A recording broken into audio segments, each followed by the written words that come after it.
Hey guys, Mater here with a car review from Gran Turismo Sport.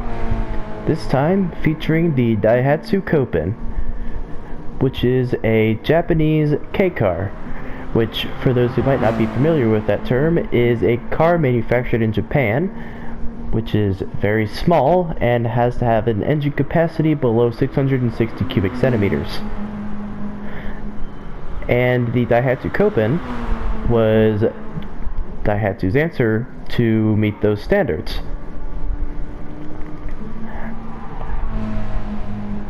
So, how does the Daihatsu Copen fare in this game?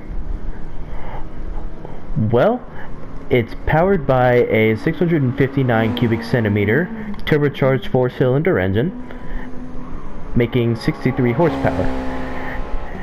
Now, that doesn't sound all that impressive, but given its engine size, I'd say that's pretty decent. Even more so is the 81 pound-feet of torque from an engine that small. That's good for an engine that's not even a single liter. And given this car's size, it is ridiculously light. This car weighs 1,780 pounds, which, for those who aren't familiar with the Imperial system, 810 kilograms. That's really light. So, just below 1,800 pounds, over 60 horsepower, and over 80 pound-feet of torque in a very small car. That's actually a really good base point for this car. And the acceleration, although not fantastic, given how little power it has, is actually pretty decent.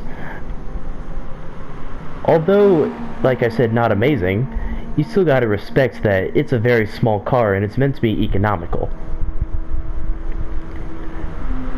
Now, what's really impressive is this car can do over 110 miles an hour stock with a 5-speed manual transmission.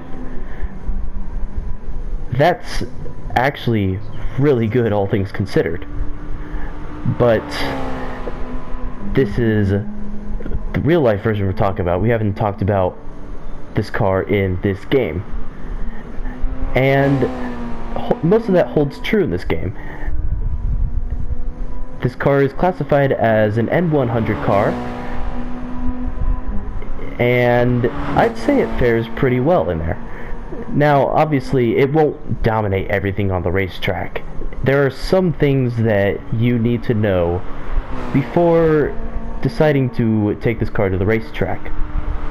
Number one is its front-wheel drive. Now, that in and of itself is meaningless, but a car being front-wheel drive in a lightweight chassis such as this, and you gotta consider that front-wheel drive cars also have to steer, which creates something which everyone calls torque steer, which basically severely hinders the car's ability to turn whenever your foot is down on the gas. And this car is severely hampered from that.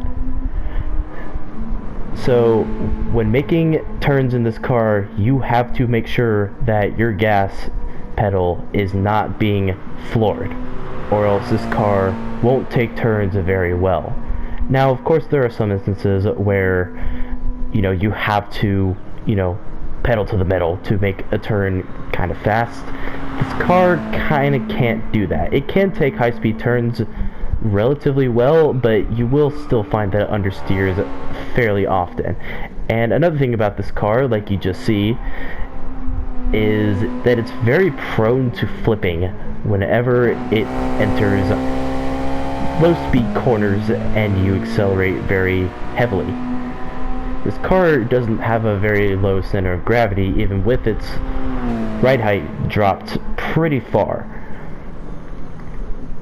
There could be a number of other factors, like, you know, shocks not being strong enough, or rather too strong. And it's just a very interesting car to drive and experience. Now, I'm not the most experienced driver in this game, and I'm pretty sure there are many other people who could drive this car better than I can, but I don't like the style of which this car drives. I'm much more of a more responsive, sharp, you know, I can get the car where I want it when I need it. This car just can't do that for me, and it's a real shame because I like this car.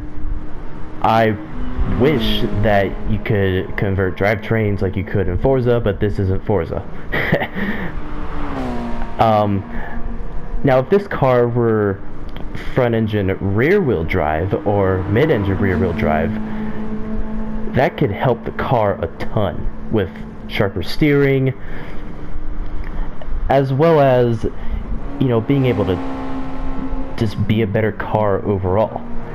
And it's a real shame that it's a front-engine front-wheel drive layout, because I like this car. It's cute, it's fun, it's definitely a good car in its own right, but against other competitors in this game, it just can't live up to those expectations. Like, for example, the Honda S660, that car is fantastic in the N100 category, but this car just doesn't cut it. It just feels outclassed, and it's a real shame, because this car could have great potential, but I feel like the drivetrain just severely hampers its ability to be a good car, in my opinion at least. But overall, that is my thoughts and opinions on the 2002 Daihatsu Copen. If you like this video, please rate, comment, subscribe. If you would like to see more of this, let me know. And I'll see you guys later. This is Mater, signing off.